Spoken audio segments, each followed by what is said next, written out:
নমস্কার, শুভ সকাল। সম্মানিত অতিথিবৃন্দ, সবাইকে প্রীতি ও শুভেচ্ছা। পাঠ করছি স্বরচিত কবিতা বাংলাদেশ। ছোট্ট একটা স্বাধীন দেশ, হয় না তবুও দুঃখের শেষ। বাঁচতে মোরা সবাই চায়, সুস্থ জীবন কোথায় পাই। চারিদিকে শুধু হাহাকার, আছে কি এর কোনো প্রতিকার?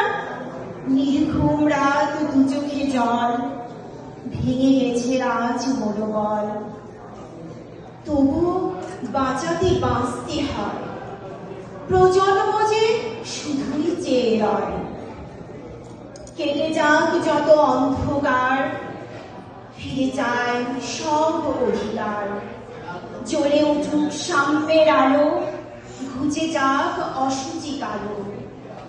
ক্ষমা করো সবার, হে ঈশ্বর, ক্ষমা করো সবার। তুমি একমাত্র অধীশ্বর, তুমি একমাত্র অধীশ্বর।